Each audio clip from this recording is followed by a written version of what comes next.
Hey guys, welcome back to the channel. I'm Nick Zimmerly, and so today we're going to be making some blue cheese. I've made blue cheese before, but this will be my first video on making blue cheese, and I'm trying out a new recipe. The first couple times I did it, I used a recipe, I followed a recipe, and so I'm kind of tweaking that recipe to what I think will be my own liking, but I have confidence that this will play out the way I want it to. So we'll be using Flora Danica mesophilic cultures, which produces gas, kind of produces more holes in the cheese to give it more blue veins and blue mold formation. So, but you can use any mesophilic culture. You can also even use kefir, which is also a mesophilic culture in itself. So let's get started. So we're gonna start with pouring 1 gallon of milk into a container that it fits in, and I'm using an immersion circulator to warm this up, or also known as a sous vide. I've got it set at 92 degrees, and once it comes to temperature, we'll add our starter cultures. We're using our Flora Danica mesophilic cultures, and we're gonna put 1/8 of a teaspoon of that. So we'll allow that to rehydrate on the surface for 3 to 5 minutes. And we'll also add our Penicillium roqueforti. You can find all this online. Amazon is where I get some of my stuff from, most of it anyway. So we're gonna use a 1/4 teaspoon of that, and we're gonna also allow that to rehydrate on the surface.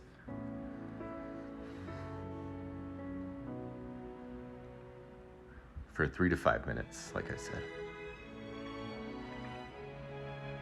And so once that's nice and deep rehydrated, we're gonna stir that in thoroughly for 30 seconds to a minute, just as long as it's nice and thoroughly stirred in.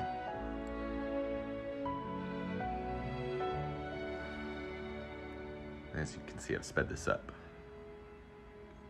But now we're going to add our calcium chloride, because I am using store-bought milk. So we've got a 1/4 teaspoon of calcium chloride to a 1/4 cup of non-chlorinated water, because the chlorine in tap water, most tap waters, can kill the cultures, the cheese cultures that we're using. So stir that in for about a minute, just as long as it's thoroughly stirred in. And now we're gonna do the same with the rennet. It's a 1/4 teaspoon to a 1/4 cup of non-chlorinated water.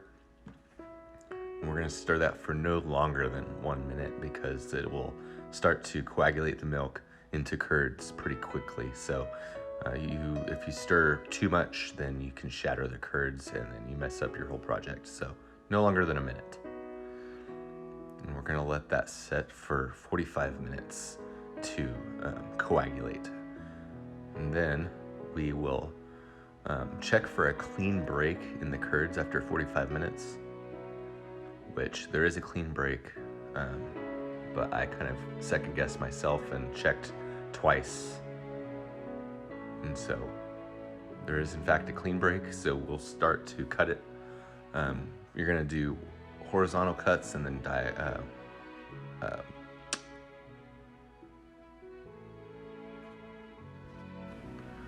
vertical cuts. Sorry, I couldn't get that out of me. Vertical is what I was trying to say. And so once you've got those cuts, you're shooting for a 1/2 inch. And you're gonna want cubes, so we're also gonna cut this diagonally. You can also buy a curd cutter online, but I don't have one, so just to get cubes, I cut diagonally. And any bigger chunks that you have, you can always cut that as we stir, because we are gonna stir this. We're gonna let this sit for 5 minutes. 5 minutes later, we're going to gently stir for 15 minutes. And as we stir this, like I said, if you find any bigger chunks, you can go ahead and cut those in half or to whatever size you need to. Just as long as they're all more or less the same.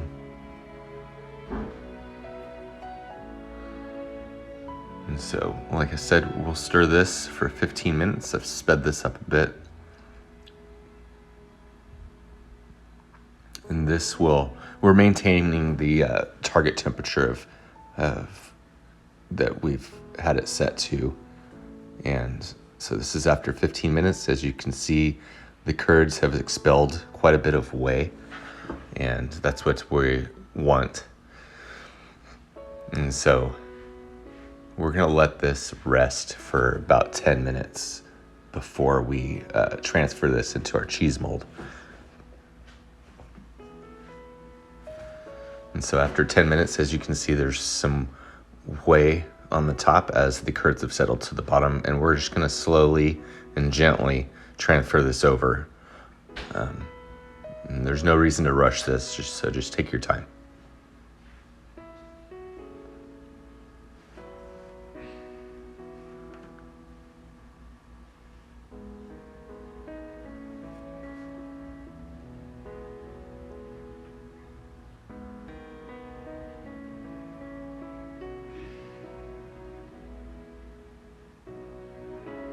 And you will notice that the whey, I have this in the container that I had the water heating with my immersion circulator. So I just, once it's drained quite a bit of whey, I just drain that off, pour it out.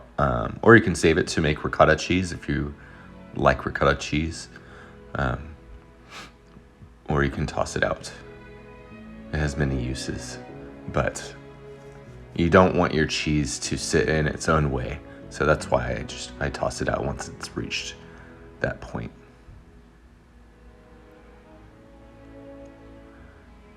And so, as you can see, getting close to being done with this part. And if you get to the top of your cheese mold and you don't want to overflow it, you just let it drain whey and it will kind of shrink down, and you can just go from there like I've done with this.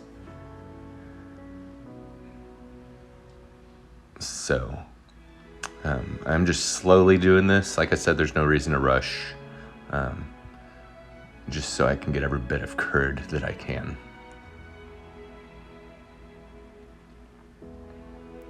And so that is slowly draining, and I'm getting the last little bit of curd in there. And so after this drains, we're gonna flip it a couple of times. That way it drains evenly and gets an even shape to it.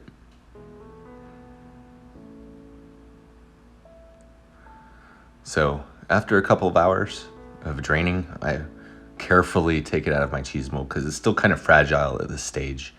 And I just flip it and put it back carefully into the cheese mold.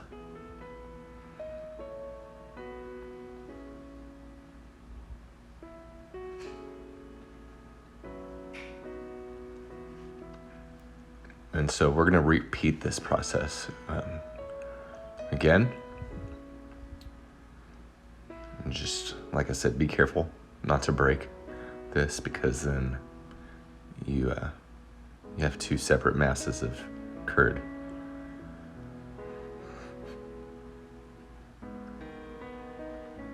And I just had to readjust that so it was even. So 1 more hour of draining.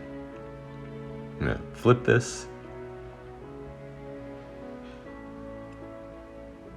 And so we're going to salt this with 2.5% of the weight of your cheese.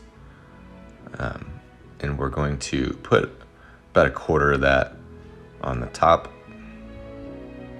I'm going to rub it all along the surface, which will get absorbed into the cheese. It's also going to draw out some moisture. because salt draws moisture out. Essentially, you're curing this, which preserves it. And so I like to get the sides so we cover all of the surface.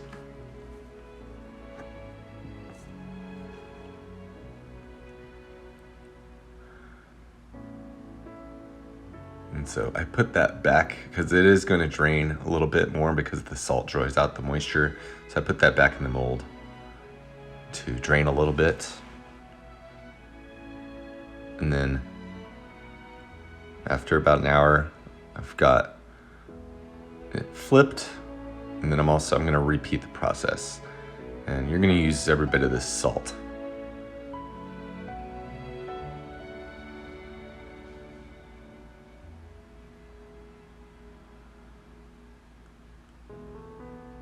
And so I've got a little particle on there, and so I'm gonna use the rest of the salt to salt the curds. And like I said, I like to get the sides.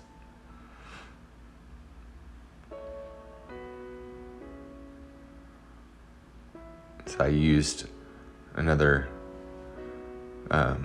third or so of that.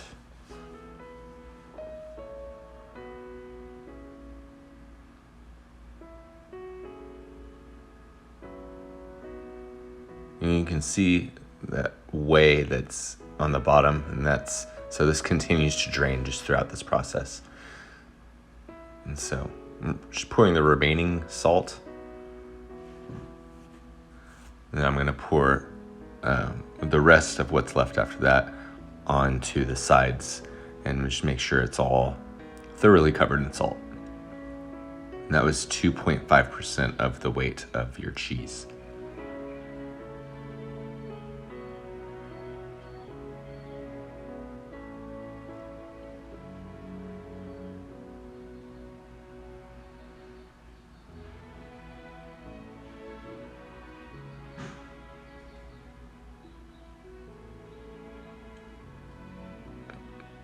So now that we've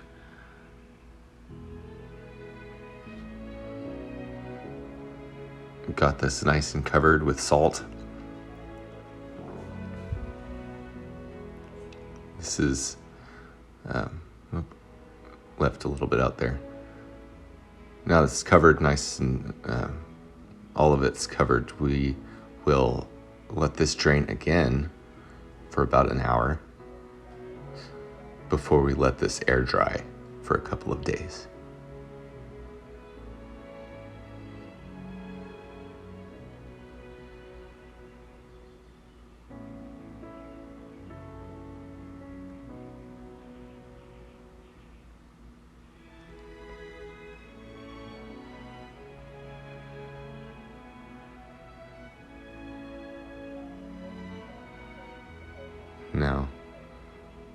Now that an hour has passed,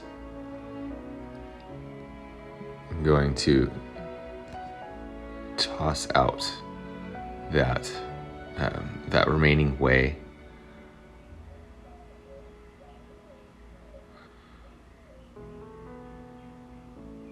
And now I'm gonna let this air dry for, like I said, a couple of days. And at this point, your cheese is nice and firm and formed. And just pat some of that excess moisture off the top.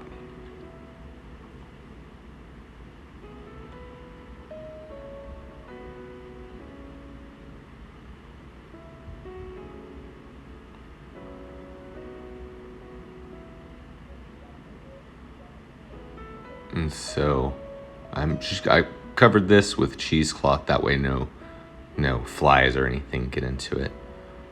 And so it goes undisturbed. And I flipped it after the first day, just so it gets an even dry.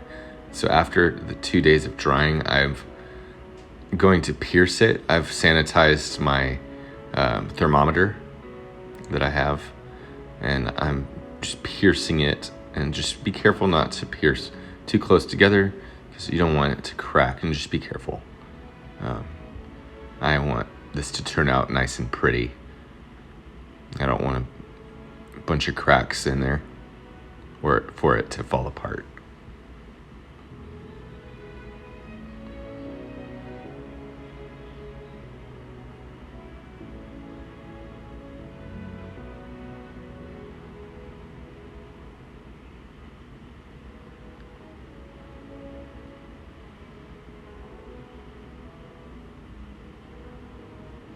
And so as you can see, I've kind of, as evenly as I could, gone throughout the cheese, and I flip it over and do the same thing.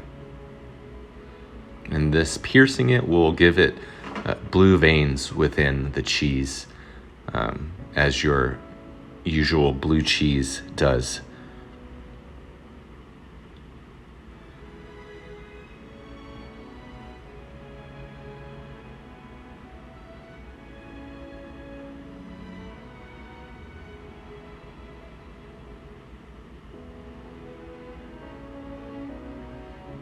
So now that it's nice and pierced throughout, I'm gonna put a lid on this to trap moisture. So step into my little man cave I've got a cheese cave here, which is basically a modified fridge, which has a temperature of 55 degrees, and it's pretty humid in there. And also one for cured meats, but both are set at the same temperature and humidity, but just for some extra humidity, because the mold will need humidity to grow. We're gonna put it up in there for it to age, and we'll check back here in a week or so to see the mold development. All right, so after about a week of aging in the cheese cave, we've got some mold development. Our blue mold that we inoculated, our Penicillium roqueforti that we inoculated this with, is beginning to grow, which is kickstarted by the humidity produced in the cheese cave, but also the additional humidity by putting the lid on this helps kickstart that. And so we're gonna put this back in the cheese cave to age, and we'll put the lid back on. And so after about 10 days, this is what this looks like. No, this is about 2 weeks, not 10 days, I'm sorry. And we've got blue and white molds forming, white penicillium mold. All right, guys, so it's been about 3 weeks, actually a couple days shy of 3 weeks. I have more time today to slice into this and do this last bit of the video today than I will in 2 more days. But 2 days isn't gonna hurt. It's at 20 days of aging at the moment. And so what you didn't see in the video is I had taken off just so the mold will grow better and it has more oxygen. I had taken off the top for a few days, and then I noticed that it was just drying a little too much on just on the sides. So I put a couple of moist pieces of towel in there and put the lid back on with a little bit of it open so there's more oxygen still. And that produced a little more humidity for the last few days. So as you can see, it is nice and moldy with both our blue mold and we have some white penicillium mold that has grown on there, which is good. No bad molds at this moment. So what we're gonna do is get this out of the way first. And then I have the brine that I've used for brining my cheeses in the past. I saved some of that, which is 18% brine, which I'll include a video on that at some point on how to make a cheese brine. I think it's in one of my videos, or a couple of my videos on making cheese. So if you look through those videos, there's the recipe for the cheese brine. But this is just basically 2 quarts of water and a pound of salt. Will make about an 18% cheese brine. And what I'm gonna do is I'm gonna lightly brush some of this mold off, just clean it up a bit with this salt brine. So speed this part up a bit.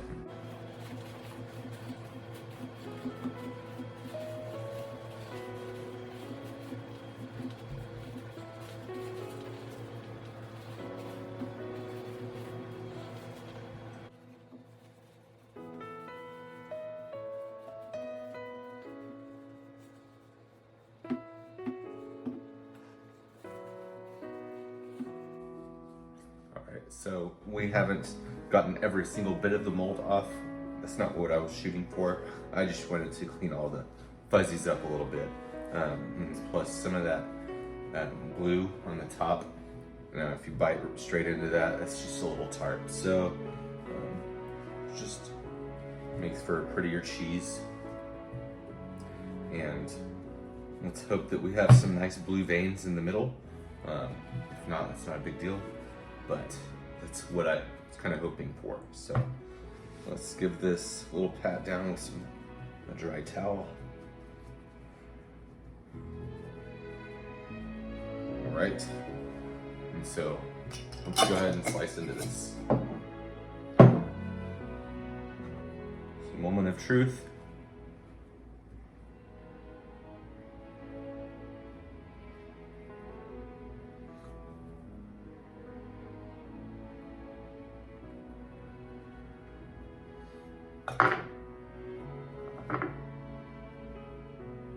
All right, see, we do have some blue vein development in there, which is what I was hoping for.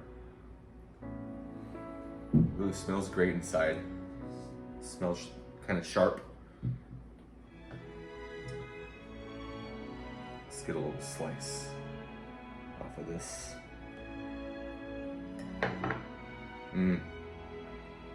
Some homemade blue cheese. Let's see how this tastes.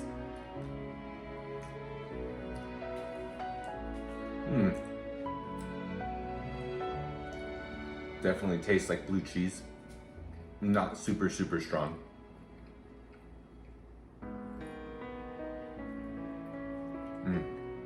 Delicious. Now what I'm going to do is I'm going to wrap this in, you can wrap it in cheese paper, or you can wrap it in foil, and I'm going to place this in the fridge, in my normal fridge, to store this, and I'll probably eat this over the next week or so. Just get one more little slice.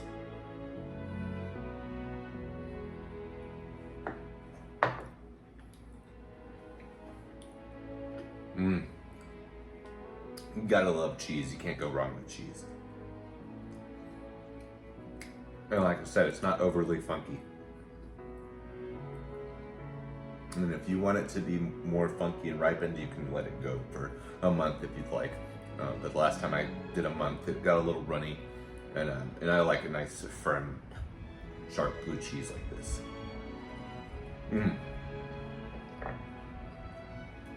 One last look.